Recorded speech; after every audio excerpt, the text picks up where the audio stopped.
So again, welcome everyone. Thank you so much for coming to today's webinar on how to build a career in tech without writing code. I'm your host, Laurel Mitchell. Couple logistics. I am recording the session and I will be emailing the recording out to everyone who registered. So don't worry about needing to record it yourself. I'll be sending that out by the end of today and you'll have it available to watch and remember all the great stuff that we get to talk about. You're also muted, as I mentioned before, but please do use the chat if you have any comments or questions along the way. I definitely want to make sure that I answer all of the questions that come up for you. So please chat along the way. And if you don't mind, why don't we start with a couple introductions, if you don't mind telling us a little bit about yourself in the chat, where you're coming from, what do you hope to learn today?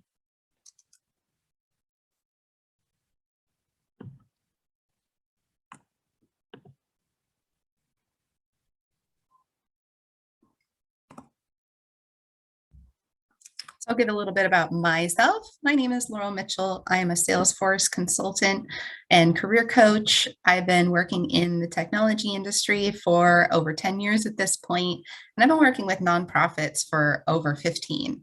I started my career a long time ago as a high school teacher, and we'll tell a little bit more about my journey into tech because teaching high school is very different from being a Salesforce consultant, as you can imagine. So like I said, please do tell me a little bit about yourself. Where are you coming from? What's your background? What are you hoping to get? Recently certified as an admin. Awesome. Looking for insight to break into tech. Interested in learning more about Salesforce. Parks and Rec. Awesome.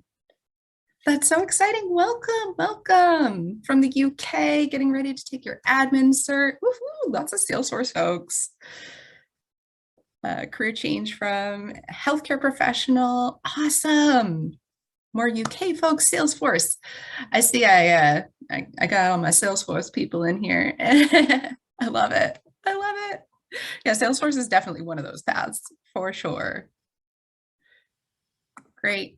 So my journey into tech as, I want to put this slide up for a few reasons. I think it helps to hear about what the steps what steps anyone really has taken to get to where they are today. But I think it's also important to see that almost no one's journey is linear. I definitely took a bunch of ups and downs and lefts and rights and wanted to share that with you all today. So as I said, I started my career as a teacher. That was the first job that I had out of college. I was teaching math and science at a boarding school, which was a lot. So I left that job after a couple of years and I came back to live closer to family, and I worked a bunch of odd jobs, temp agencies and office support and things like that. One of those jobs actually got me introduced to Salesforce for the very first time. We call that in the industry an accidental admin. So I never studied Salesforce. I went to a liberal arts school. I graduated with a bachelor's of arts. I majored in physics and minored in math. And so Salesforce definitely, I didn't even know what Salesforce was when I was studying. It was something that just kind of like, was foisted upon me in this job. And they were like, "Laurel, can you help figure it out?" And I was like, sure, why not? How hard could it possibly be? And I fell in love with it. So that was my first taste of Salesforce. And I said, you know what? I want to be an admin. How do I do that? And I got my admin cert. I applied for a few different jobs. I ended up as a business analyst at a larger nonprofit. So most of these jobs that I've had are nonprofits or nonprofit adjacent.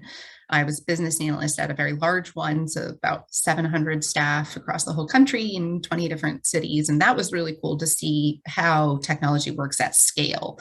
So, being an accidental admin for 50 users is a little bit different from being a business analyst for just your department is 100 and the whole company is, 700 plus. And that was also really formative, I would say, in helping me be a better consultant and be better at a lot of different things, including an admin.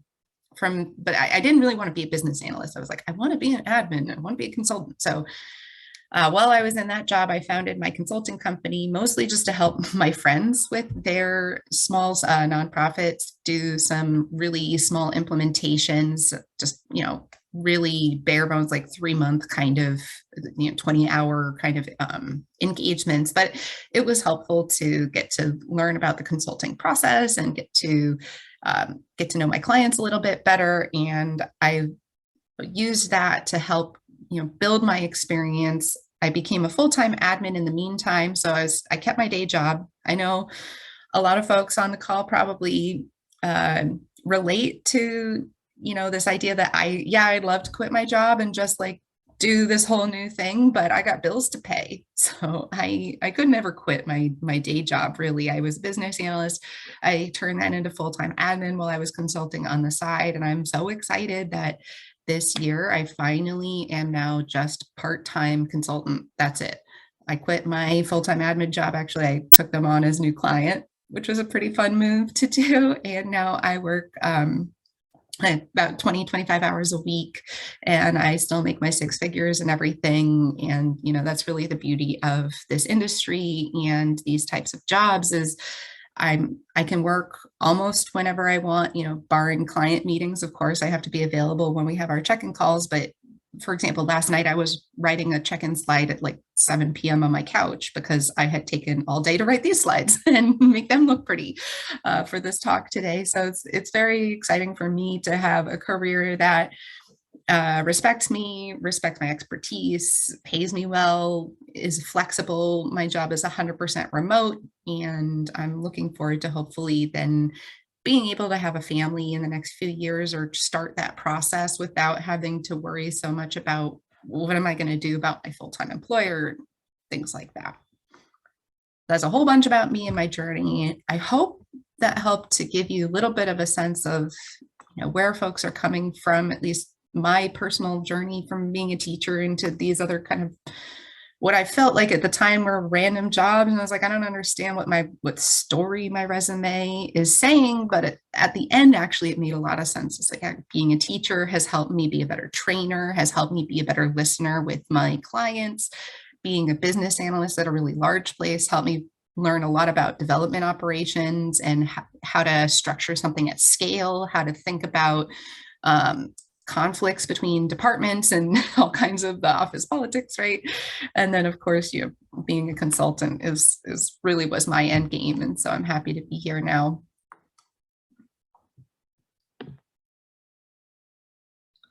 So, what are some potential career paths in technology that don't require a coding background? So, you saw my journey. Even though I know I've studied physics, it doesn't mean that I studied computer science. In fact, some of the coding classes I've taken, I got a D in my R class. I got kicked out of my Salesforce coding class. I'm not a developer. It's pretty clear. I understand enough. Like I can read the SQL code now because of my experience with Excel, things like that. Like, okay, I get an if statement, but I'm not even remotely a coder. And I don't personally think that you need to be a software engineer or know, full stack development to be successful in the technology industry or in a company that's heavily using technology. So here are some options. I put this slide up, and it was kind of an aha moment for me as well. I was thinking like, what are all the possible career paths and how would I display that on a slide? And I was like, you know what, actually, almost every single company, for-profit, nonprofit, large, small, whatever it might be, have the same core needs, right? Every company has some kind of HR need. Even if it's just one person, you still need to invoice, you still need to take care of all your tax statements, right? There's a lot of things that go into the people management of a company. Of course, large ones, you need recruitment, you need training, you need all these things. So you could be HR at Apple, you could be in a tech company with those tech salaries around that environment. You don't necessarily have to be the one coding it, though. You could be the one training people, onboarding folks, recruiting folks, helping them learn their own systems better because, Apple employees still need to use their email. They still need to, submit their hours and paperwork and stuff like that, right? So there's always a need, even in those exactly business administration, HR, finance, design. There's a whole bunch just even in the admin side of a company. And like I said, for profit, nonprofit, every industry has this a staffing need, right? Nowadays, you can't really run a business of any kind without at least an email address or a website or something. So there's always going to be some type of IT person or department. Now, when I say IT, that probably sounds like, gosh, Laurel, you said we weren't coding. You don't have to code to do IT stuff necessarily. Some of it is just setting up new users, putting in people's names and making sure that you're following the right process, that you're thinking in an organized fashion, right? That you project managers, they're responsible for figuring out the steps to take to keep the teams accountable to a timeline. You can do all that without knowing, the syntax for this specific formula in this language, right? It helps if you understand the technology that you're managing, of course, but you don't need to know it at a deep coding level to be a successful project manager or even an admin at Salesforce. I said there's a lot of Salesforce folks, right? I've been an admin consultant, everything. And I've very rarely had to touch the coding side of the house. And the reality is I know there's this kind of narrative, oh, admins are going away. Everybody wants devs nowadays. The thing is, no one wants to pay 40 hours a week of a developer. That's freaking expensive, especially for nonprofits. I 100% see a need long-term for an admin type role, someone who's on the front line, who's onboarding, offboarding staff, who's training new users, who's resetting passwords, who's helping with reports and dashboards, who's doing those kind of lower, more frontline tasks, I would say, as opposed to the actual code. I mean, if you're coding your org every single day, honestly, unless you have even if you have a gigantic enterprise org, you're doing something wrong, because you should be using more packages and more things that are actually cohesive and built and have entire product teams behind them. You shouldn't be custom coding all the time. There's always going to be a need for someone who thinks big picture, who can negotiate between teams, who can set a budget. All of that stuff is heavily needed and requires basically no coding knowledge.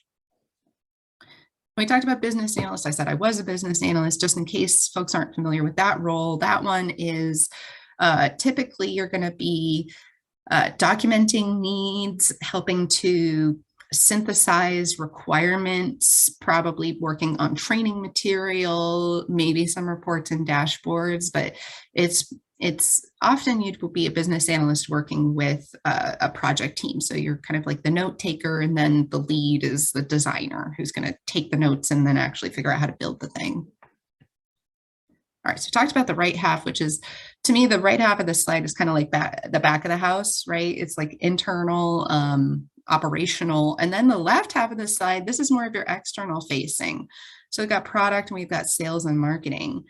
Like I said, every company, for-profit, nonprofit, whatever industry, is always going to have some kind of product. Now, I know you're probably saying products, Laurel, no one sells products at nonprofits. They have programs, they have services, they have types of gifts, right? There is a need to push people through some kind of pipeline to engage with your company for a positive outcome. Whatever that thing is, whether it's a product, a service, a program, you need staff for it, which includes management of that thing. So there's product management. If it's a physical product or an app, right? You've got people who are in charge of understanding what is the business landscape looking like for this? Like, what's the market availability? What big picture, what kind of risks might be involved in developing a product, right?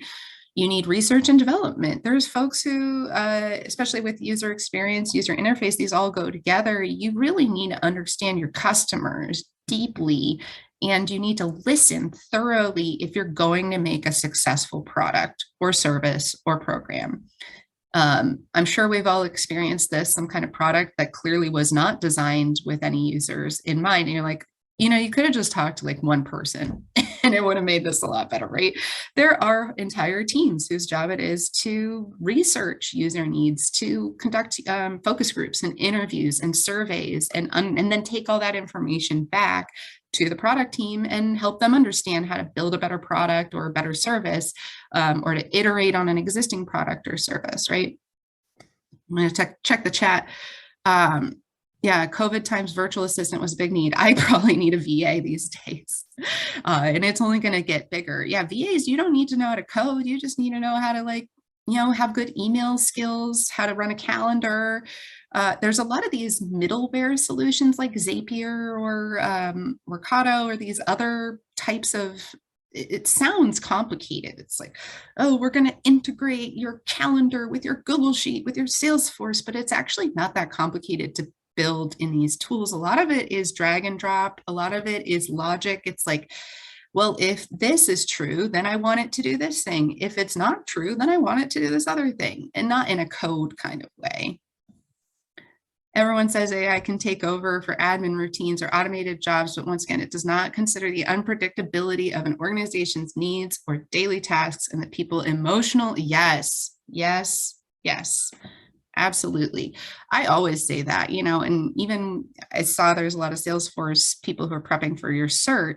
I tell folks all the time with your prep, the certification is complete theory. I answer my cert questions pretty differently from how I would answer things in the real world, right? The certification's like, oh, just tell them to reset their own password. Tell them to click forgot password. I'm like, yeah, good luck of doing that in the real world. If they already came to you, it's because they didn't want to click it, right?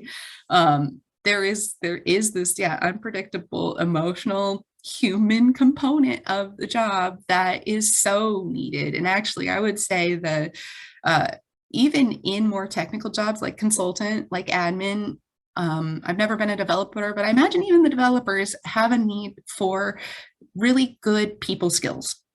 Change management is a huge part of the job. You can be the most kick-ass technical architect or whatever, you build the most elegant solution. There's absolutely no way anybody could ever hate this, but if you didn't train on it, if you didn't understand your users properly, if you didn't do enough research, if you didn't roll it out in a way that was digestible, guess what? No one's going to use it and no one's going to benefit from it, even if it's like the most amazing technology code we've ever seen, right?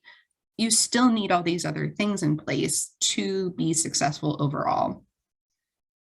Yeah, and they're well-paying jobs, research and development. It's not like you're making chump change over there. I could finish out, do VA work as a side hustle. That's great.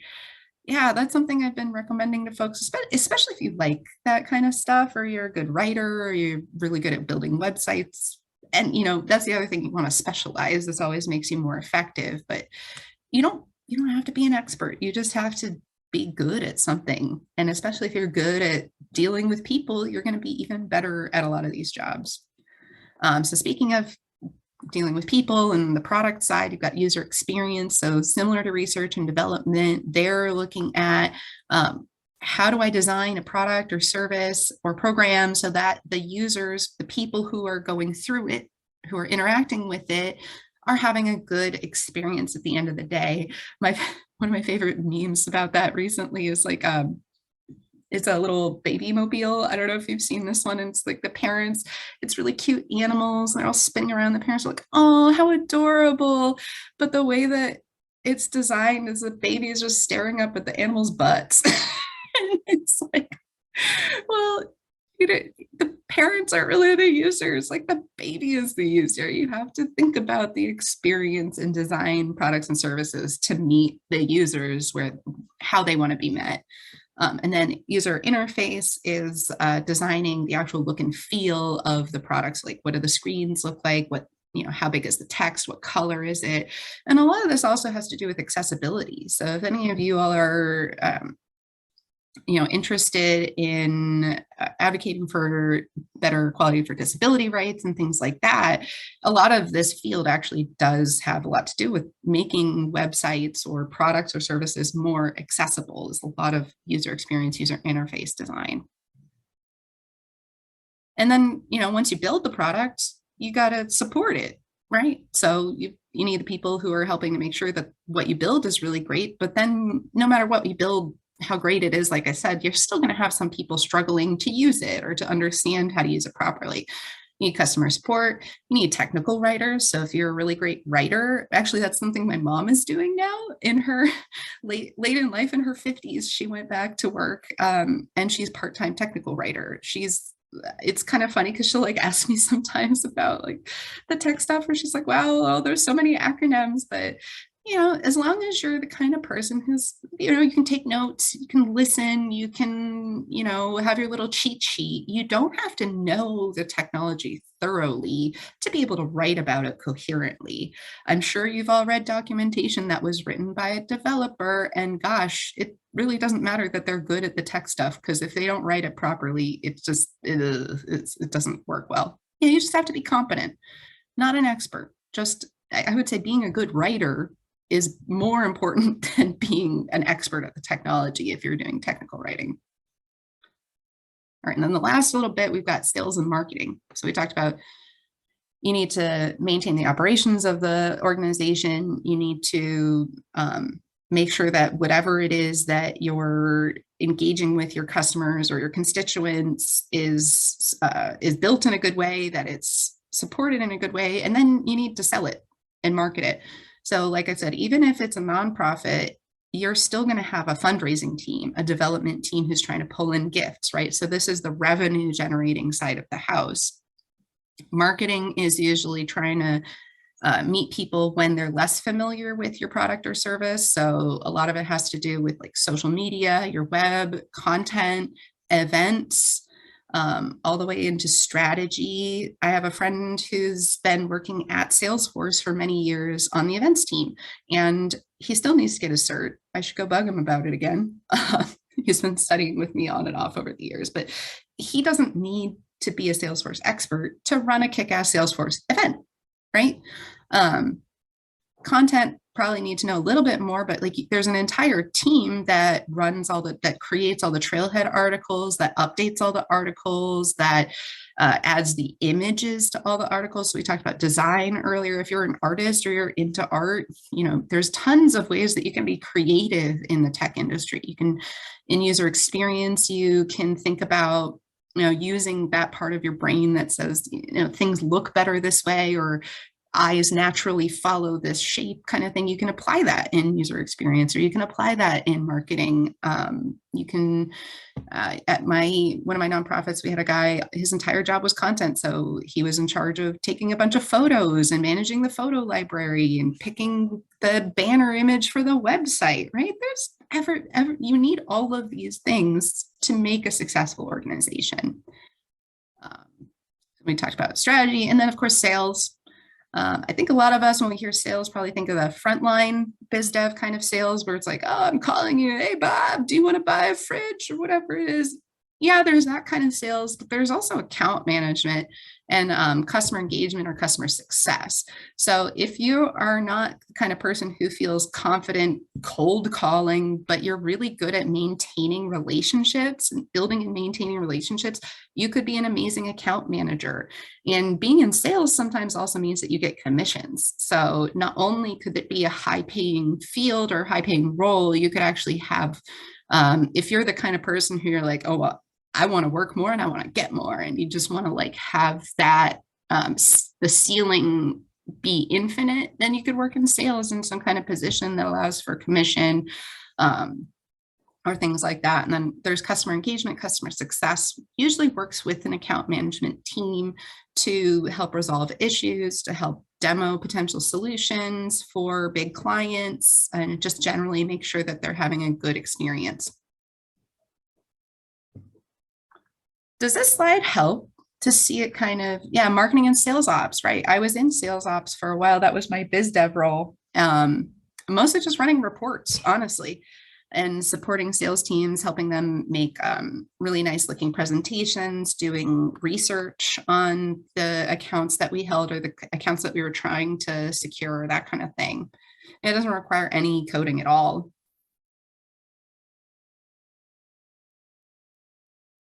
Oh, great. You're going to mention it to your boss. Feel free to take a screenshot. I'll leave it up for another, few minutes if you want to grab it. I love, yes, exactly. It's like how it is in my head. And then I need it on the screen. And I think it is helpful to think about. So now that you see this whole map, and I'm sure there's plenty of other places that that I'm not even aware of or that I haven't put on the slide. But start thinking about like where might you want to slot yourself in. Even if you've already started down a Salesforce admin path, there's a lot of facets to that you can consider if you want admin to be your long term, or if you want to turn admin into a consultant or admin into a product developer or product manager or something like that. Like you could work at a Salesforce product partner, like you could work at Conga or you could work at DocuSign or something like that and be a product manager if that's kind of if you're more interested in that creative business management side of the house as opposed to the admin side. So there's a lot of places that you can go. And I want to make sure you'll see on the next slide, my strategies for success. A lot of it has to do with alignment and really understanding, what are the options and where do you think you might fit best, both long-term and short-term.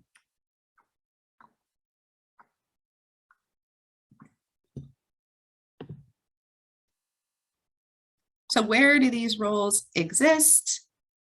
Oh, thank you. Yes, exactly, exactly. And that's why I put together this presentation is I don't want folks to think so narrow-mindedly. And that I think is a lot of the reason that I know for myself, I grew up around people who are in computer science and they just didn't seem like they were in love with it.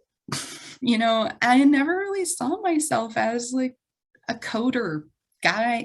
Unfortunately, I feel like there's a stereotype about um, computer science and coding. And I'm not saying like I'm anti those things. It just wasn't for me personally, but I see so many benefits from the tech industry, like the salary, like the benefits, like the flexibility, that I want folks to have options into it that don't necessarily mean going to Stanford and graduating at 22 and, having your internship at Apple. You don't have to do that.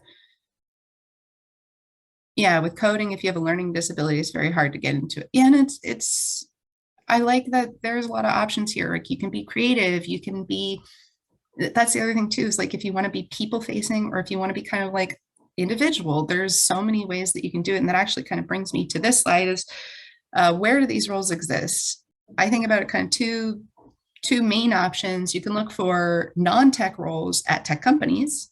Like we were saying, you can do HR at Apple, you can do finance at Facebook, you can do events for Salesforce, right? So you can work at one of those big tech companies, but not necessarily in a software engineer role. The other side of the house, right, is kind of what I did. I did the tech role at a non-tech company. So my specialty has been in nonprofits, and my angle has been I'm your Salesforce gal, right? I'm helping to support the database and that kind of thing, but the company itself is not creating a tech product, right? So both directions are good. Then you also want to think for both, not just am I going tech? Am I going non-tech? What kind of role do I want? Also think about the types of companies. So what's their product or mission? Is it something that you personally connect to? It's going to help you not only get hired better, but it's also going to help you feel happier and stay in those jobs longer if you're aligned with the product or mission. What sector do you want to be in, for nonprofit or hybrid, social enterprise, whatever it might be? For some people, it's really important. The size of the company, that makes a big difference, both in the culture and operations, but also what roles will be available. So business analyst, for example, probably is not going to exist at a small company. There's just not, the smaller the company is, the more consolidated the roles need to be. And usually you'll need a higher level of expertise to get in because, if I have enough budget and headcount to hire 4 people, I can allow myself to have, not everyone have an expertise in the overall. But if I only have a budget for one person, I need that one person to do all 4 things well, right? So that's one thing to consider is the size, not only impact what it's going to feel like on the day-to-day basis, but also what roles will be available and what kind of skill set that they're going to expect you to bring. The age of the company. So I see a lot I'm in the tech ladies group in Facebook and women in tech groups. And a lot of times we're talking about like startups versus like the established companies, the biggest difference.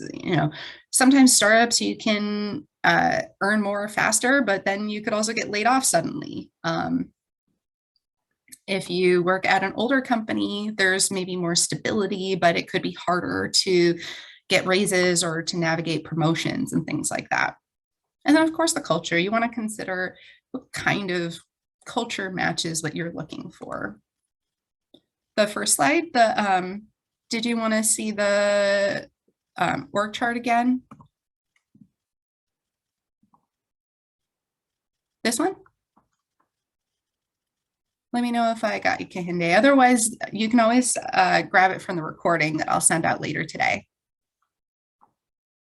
Oh, perfect. Yeah, if anybody else missed the screenshot and you want to grab it, here you go.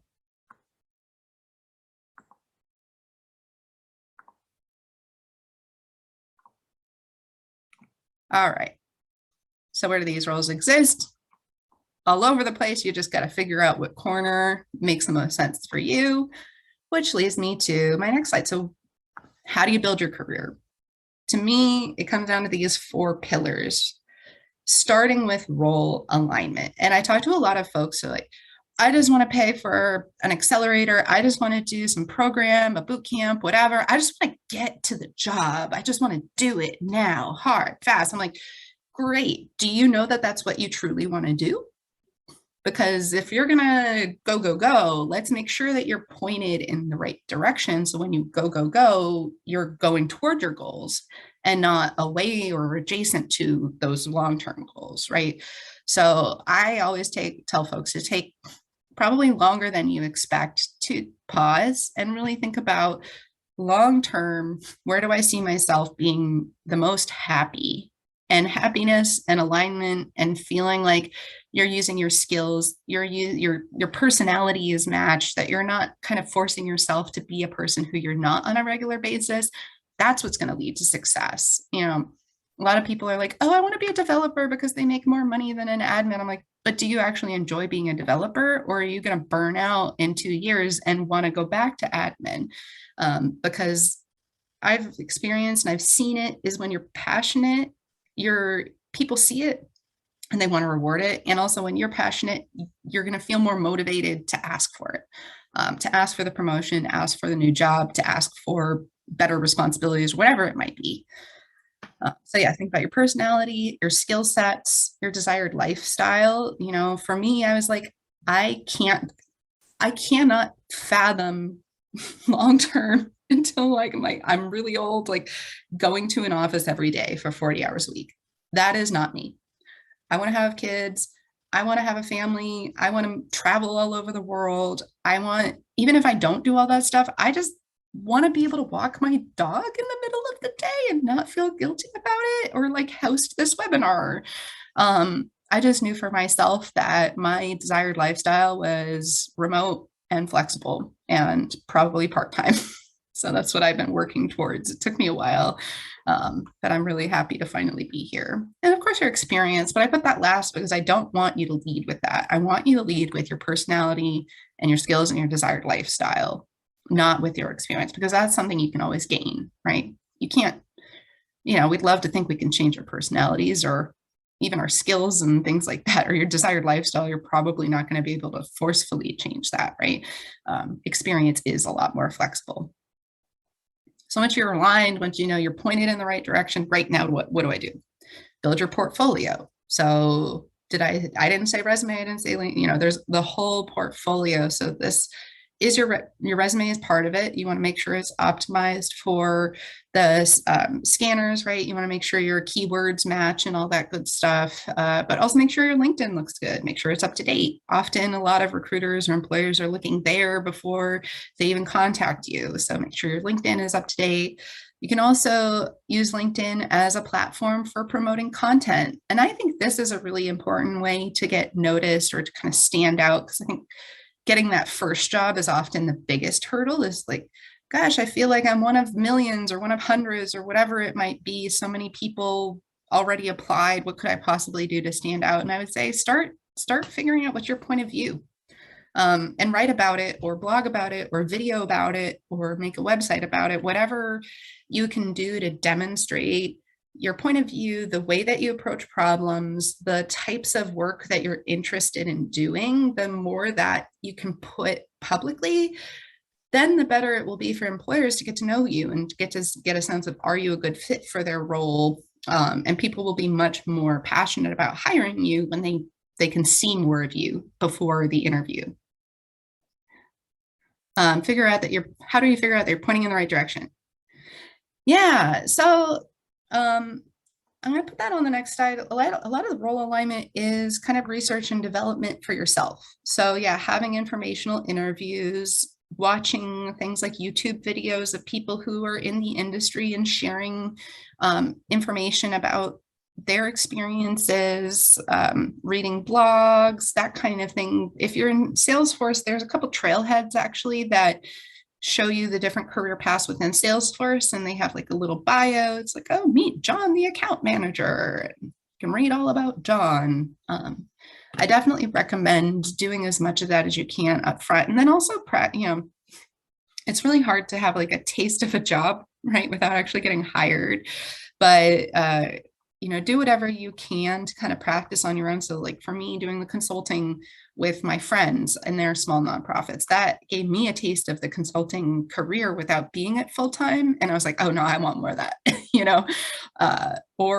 the other thing is, we think a lot about, oh, what do I want? You can also think about what you don't want, or what was a previous job that you had that you hated, and what about it did you hate?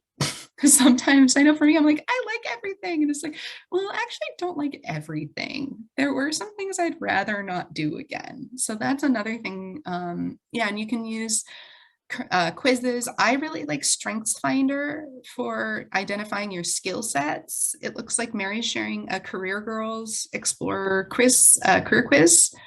That's another great tool to use, as well as any self-assessment that, especially if it's relevant to your field. Or like I said, I like StrengthsFinder because it's kind of more overall your strengths, and then they give you some recommendations based on that. That one costs, I think, like $20 or something to take. Yeah, there are free ones, there are paid ones. Exactly. I also have my own self-assessment that I provide folks who are interested, and then I offer a like one-on-one session to go through your results and really talk about, what was it like to look at your skills, to describe your perfect day? What do you think that tells you about the type of career you should go into?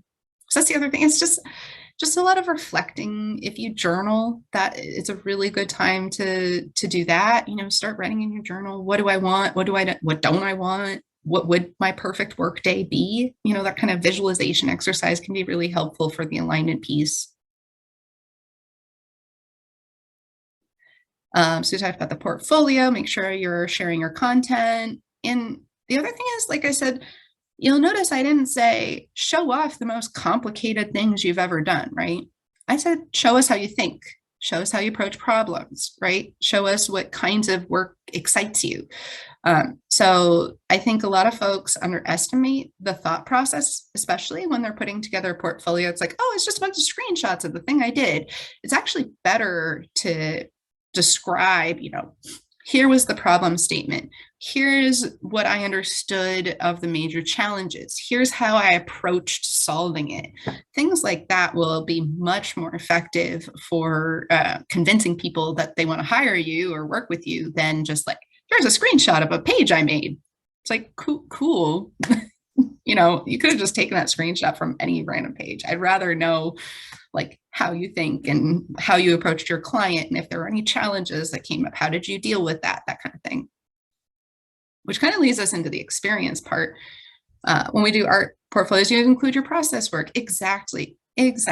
So it's helpful to see the process, even if it's messy. A lot of us think that we're doing things way worse than everybody else.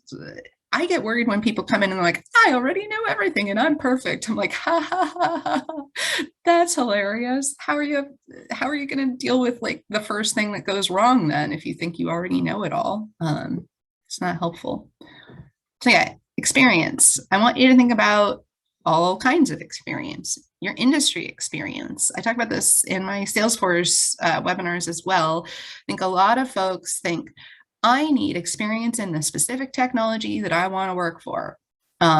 It's actually really important to have industry experience. I talked about this in the Salesforce one. There was a dentist on the line, and I was saying, I've been doing Salesforce for a decade. I think I can pretty much figure out most anything in Salesforce or Google my way through it or whatever I have to do. But if you put me in a dentist office, I would have to learn all the technology, all the terminology and the processes for running a dentist office. Like, I don't think I know any of the names of the procedures. I barely know. I'm like, this is your jaw, right? Your teeth. Right? Like, but I'm sure there'd be all kinds of paperwork and stuff that I'm like, I don't know what any of this means. And the dentist who doesn't have a lot of Salesforce experience actually does have a leg up on me in that way, where if you already know how it's supposed to work and how it's supposed to flow together and the words that you use along the way, you can learn the Salesforce piece or the technology piece or whatever design piece to fill in the gaps. But it's helpful to have that industry experience already.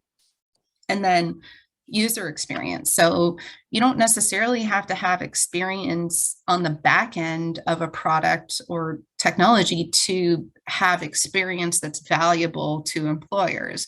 Just being a good user of something like Salesforce, if you've run reports yourself, if you were on a sales team and you were the one salesperson who actually put your stuff in Salesforce all the time, you found a great benefit of using that. That is helpful experience to employers. And I would say, actually, if you're looking for low no code careers, that experience might be even more helpful sometimes in the back end experience, because it's like, if I'm hiring a BA or someone, I don't want you to be necessarily a technical expert. Or if I'm hiring a salesperson, I don't want you to necessarily be certified, because then I'm worried like you're going to want to do that stuff and not the sales stuff or not the BA stuff. So that's the other thing, is like, does your experience align with your desired position and your overall goals?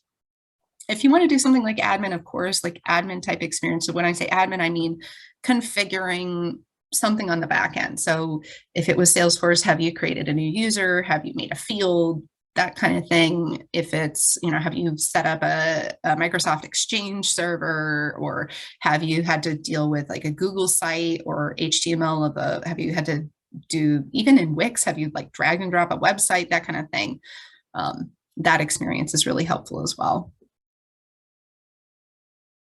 Yeah, exactly. Your mindset. I hate saying, I'm a coach, which took me a long time to even say like I'm a coach, because I feel like there's a lot of people who are like, I'm a coach, pay 10K to do my Burning Man thing, and I'm like, ugh. And I feel like a lot of the mindset stuff kind of goes with that too. So I don't want you thinking like, oh, if I just change the way I think, it's going to rain money. But I do think it's important to consider yourself in the process. I really do think a lot of people in their career pursuit, myself included, kind of put employers or titles on a pedestal above themselves. And I want you to make sure that you're taking care of yourself and that you're advocating and respecting yourself first. And then you can, do all the things, the pony dance or whatever for the employers. People, coach and consultancy have a little bit of judginess. I'm still on the fence about it, but you know what? Fuck it. I'm a coach. I'll own that title with my career stuff. All right. And then the last one is your network. So I said the 4 pillars. The last pillar is your network. So once you're aligned, you're pointed mostly in the right direction. You've got your materials, the evidence that you know what you're doing, that you're qualified. You've got your experience to talk about. Networking can look like joining affinity groups. I think especially if you're not like a cis white guy who's able-bodied, you might find a lot of benefit out of an affinity group. So that's something like Women in Tech, Black Girls Code, Vet Force. Find a group that aligns with your identity. And I think that's always a really helpful space. Like I said, I'm in the Tech Ladies group, Women in Tech. There's a lot of those types of groups that I recommend joining and being a part of. Canada Learning Code. There we go. Yeah, if you have resources, please do drop. There's all the Trailblazer groups. There, Diversability. That's one that my friend's running. If you are into, if you're in the disability identity, great. Yeah, exactly. I think it's so important to be surrounded by people who understand you, who can lift you up, who can support you when you fall down. It's really important part of the process. If you don't have an affinity group, you're like, that's not really my thing. Or I would say don't just join one group, join lots of groups. Also rely on your community. So if you are in school, look up your career services center, look up your on-school affinity groups as well. They're probably some kind of group that that you could be part of. If you have an employer, sometimes employers have groups, depending on how big your employer is. You might have groups that you can join if it's like moms at work or whatever. There's usually something that you can do. And then I was saying earlier about alignment, you want to also do informational interviews, not just to understand, but also to start building your network. And of course, referrals. So if you have if you're starting to feel more brave, or just start practicing, when you have these informational interviews, or you have people in your network who you're talking to and you have a really good conversation, you can say like, I really enjoyed that. I've learned so much. Would you mind, not only if I ask you some questions later on, but is there anyone else who you might recommend that I talk to? That's a really great way to build your network. And nowadays, it's really hard to get a job without some kind of referral or without some kind of internal advocate who's going to pull for you. So it's really helpful to have your network built. And I guess I would also say an important lesson about networking is you can't go in expecting a direct exchange. You can't be like, I'm going to go to this community event and I'm going to leave having talked to a hiring manager, and they're going to actually have me apply for a job. Networking is it's a long form. It's a relationship building. There are people who I've talked to 2, 3, 4 years ago who I thought I was going to do one thing. I'm like, oh, this person's going to be a client. And it's like, oh no, this person's a competitor. Oh no, this person's a partner.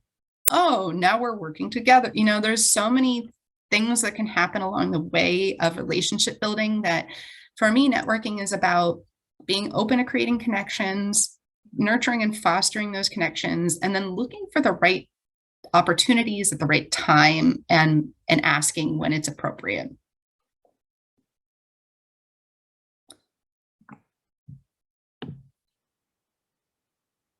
So what are some resources for career development? We talked about this a little bit before, but in terms of alignment, look at some self-assessments. Like I mentioned, Strength Finder, we had the Career Girls quiz. There's all kinds of self-assessments out there. I'd also recommend checking out YouTube or any of the learning platforms like Udemy and Coursera. There's a whole bunch of them, and you should be able to find what you're looking for are like day in the life of a whatever, day in the life of a product manager, day in the life of a UX, or I really like Career Foundry. She's got some videos where she's just really short, high level, what even is user experience? What's the difference between UX and UI? Things like that are really helpful to LinkedIn Learning, your library, that's right. Lean on your resources for sure. Like we said, your community, not only can they provide support, but they can also sometimes provide resources like free access to LinkedIn Learning. Check out books and blogs. Podcasts are a really great way to learn more. That's kind of like informal day in the life without necessarily needing to have 20 coffee chats a week, because that gets exhausting too. You want to have those informational interviews as well, but try to rely on what's already out there if you can find it. And then for experience, if you're in Salesforce, of course, you probably already know about Trailhead. It's their free learning platform. Also look at all the, LinkedIn Learning, Coursera, Udemy to get experience. I would say also just sign up for a free trial. If you're like, I've never used Conga, but I'd love to see if that might be if I want to do product stuff. So sign up for a free trial. Sign up for a free trial of DocuSign or whatever it is, and just see if you can figure it out or if you even like it at all. That's often a really good way to weed in or out different options. And then there's internship and apprenticeship programs. Depending on the field and your goals, there are options for internships or apprenticeships. So like, for example, I think Slalom is hosting, and of course, most of my expertise obviously is Salesforce. So I'm going to know more about theirs. Slalom has one, like a junior admin BA internship program. K2 has a junior partner program. So if you want to get into consulting, K2 has their own program that they're running. Exponent Partners has one. I've seen more and more of these programs pop up. Oh, and then actually outside of Salesforce, Pandora had like a web dev internship, and I want to say Netflix had one. There are quite a few. I would say just start by looking at like, where would you even want to work? Like what kind of fields? IBM. Yeah, Business Analyst Launchpad, exactly. Look for these programs, and they're not usually advertised. Like you're not going to be able to, maybe you'll be able to Google it, but internships depends if you need to be a student or not. They are, because I know I used to sell internships actually. You have to go by the federal guidelines, where if you're not getting paid minimum wage, your job can't replace an actual paid position essentially. So if you can't do work that is creating revenue for the business if you're not paid. A lot of these actually will pay you though to go through. Yeah, there's Pandora one. We talked about IBM. Like I was saying, I would look in the industries that you're interested, and maybe some of the big companies. It's going to be the big companies. Like a tiny little company, they're not going to have an internship program, maybe, but you'd probably have to know someone who works there to find out about it. The big ones are going to be the ones who have it actually posted, usually on the careers page of their website. Thinking to do fintech internship. Yeah, exactly. Some are paid, some are unpaid. I have mixed feelings about unpaid. Personally, I was never able to work for free because, bills, and not everybody has like a big trust fund waiting for them to just like prop them up. So some people literally can't afford to do something unpaid, and I don't think you should get knocked for that. I think there's plenty of other ways that you can gain experience while you're still working, either through like a paid internship or apprenticeship, or just on your own, in your own spare time. It might take a little bit longer. Just the reality, as usual, if you have privilege and you can just like take a bunch of time off and work for free and all your bills are paid, yeah, no shit, you're going to make it farther faster. But it doesn't mean that those of us who are taking a little bit longer are doing it wrong. It's just that you need to take a little different approach. Startups here are the ones offering paid internships. Yeah, so look around. Yeah, like food and shelter, kind of important, right? Can't just like, especially if you're working for free for like 40 hours a week, you don't have time to go get a part-time job either. So yeah, that's why they're not on the top of the experience list. I do think that there are plenty of free ways or paid ways to get experience that don't necessarily have to mean you making a financial sacrifice. And then overall support, we mentioned career centers, so at your school, but there are also career centers just like in town, and community centers might have some kind of like career component. There are career coaches like myself. There's plenty of other folks in other industries there. And then there's industry specific programs. So for Salesforce, we've got JVS, Talent Stacker, Pep Up Tech. There's a whole bunch. Career Foundry does user experience. There's a few other ones. There's like a Google certificate in UX. There's a bunch of programs that you can go through, and they range from more self-driven and just kind of like giving you some framework and materials all the way through to like I'm literally holding your hand the whole way and having regular check-ins with a person like a coach. And please, if you have your own resources that you recommend, I love it when folks want to share in the chat. If there's a link or there's a name of a program that you think would be good for other people, please do share. FYI, Coursera and LinkedIn Learning both are free for New York residents through the Department of Labor. Oh, that's exciting. I didn't know that.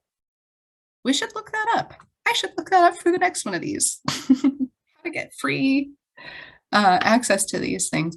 A lot of times, employers will also have access to like the Lynda learning platform and other things. Sometimes I've gotten that through employers. I never really used it, but I should have. And some of them are just free in general, or it's a very small fee to take the course. Yeah, working for free is typical artist lifestyle. Yeah, but we got to stop doing that. Because bills. So finally, what are some of my resources? I should pop them in the chat. I've got my next free masterclass coming up on Wednesday. Yeah, see that they have career development listed. Exactly. I'm like, I need that professional development money, man. I can't, I'm not here to just grind away for you for free. Yeah, so we've got the next one coming up on Wednesday, April 20th at 1:30 Pacific, which is 4:30 Eastern and 9:30 in the UK. So not too late, a little bit later than this one. I'm sorry. I'm trying to play around with the times to figure out what works best. You can always schedule a free 30-minute coaching call with me. You can just use this Calendly link. I'll pop that in the chat as well. I offer career alignment coaching sessions, especially if you're in a Salesforce. I have it's a self-assessment that I have you do first, and I'll give you a free Strengths Finder included. So the idea is you take the Strengths Finder and you fill out my self-assessment. It should take maybe an hour or two of your own time just on your own writing. And then we schedule a 90-minute targeted coaching call. So we go through your self-assessment, really dig into what you want, what you don't want, what skills you have, what kind of career paths make the most sense, develop your personalized action plan. And then you also have a 30-minute follow-up session.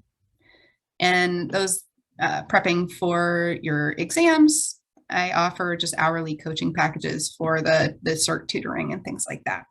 Let me grab those links. And let me know if you have any questions in the chat.